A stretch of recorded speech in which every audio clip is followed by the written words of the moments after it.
Absolute value is the distance a number is from zero. So if I want to find the absolute value of a number, I will start at 0 and count how many jumps it takes to get to that number. So what do I mean by that? Well, absolute value is shown by using two vertical parallel lines on the either side of the number. These are the absolute value symbols. Inside this symbol, or these bars, will be a number. So if I have a -3 within the absolute value bars, this is asking me what is the absolute value of -3. To find the absolute value, I'm going to start at 0, and I'm going to count the jumps to get to -3. 1, 2, 3. There are 3 jumps from 0 to -3, so the absolute value of -3 is 3. The distance from 0 to -3 is 3 jumps. Now you may have noticed something about the absolute value of -3 being positive, and we're going to talk about why that is. So here is Phil. Phil is at home. He lives at 0. That's his house. He wants to go to the park at +6. So I want to find out how far the park is from his house.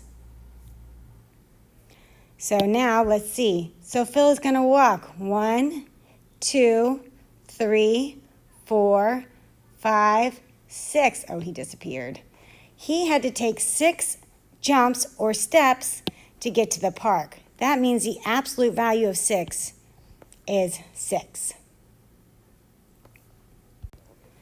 Now Phil is back home. He needs to go to the store. He's going to walk backwards to get to the store, just because I can't turn him around. But we're going to count how many steps he has to take. So 1, 2, 3, 4, 5 steps. So the store is at, -5. But the distance that he had to travel was 5 steps. So because absolute value is talking about the distance, it does not matter if the number inside is a positive or negative, because I am talking about how far they go from 0 to that number. From 0 to +6 is 6 steps. From 0 to -5 is 5 steps.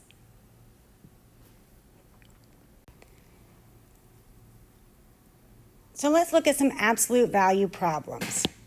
Here I have the absolute value of 2. So to find, how do I know it's absolute value of 2? Because I have my 2 absolute value vertical bars on either side of the 2. The 2 is positive, but I'm still going to use the same method of starting at 0 and going to that next number to find out how far away it is. So if I start at 0 and I go to +2, that was 2 jumps. So I have 2 steps, so the absolute value is 2. I want to do the same thing for -6. These 2 bars mean I'm finding the absolute value. So I want to start at 0, and I'm going to count over how many jumps it takes me to get to -6. So starting at 0, it is 1, 2, 3, 4, 5, 6. There are 6 jumps from 0 to -6. So the absolute value of -6 is 6. Again, I have 2 similar numbers here. However, if you notice, one is negative and one has no symbol, so it is positive. So I have the absolute value of -2 and the absolute value of +2. How do I find this? Well, I do it the same way. So I'm going to start at 0 for both. I'm going to use green for the absolute value of -2. So I'm going to start at 0 and count my jumps to -2. I have 2 jumps there, which means my absolute value is 2. Now I'm going to do the same thing, but I'm going to do it for positive 2. So again, I'm starting at 0, and I'm going to count to positive 2. 1, 2. Again, 2 jumps. So the absolute value of positive 2 is also 2. You may notice that this is the same answer for both, even though I started out with a negative 2 over here and a positive 2 over here. Both had an absolute value that was positive. This is, again, because absolute value is talking about the distance from 0 to that number on the number line. It's how many jumps, not the value. It's the absolute value. How many jumps does it take to get there? How far from 0 is it? So let's practice. Do I have to count it on the number line every single time? Well, no, I just have to use my number sense. So if I want to find the absolute value of negative 22, I need to think about how many jumps from 0 is negative 22.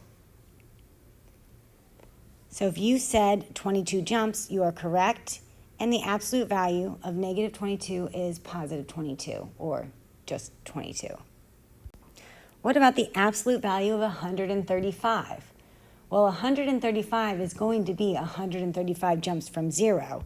So the absolute value of 135 is going to be 135.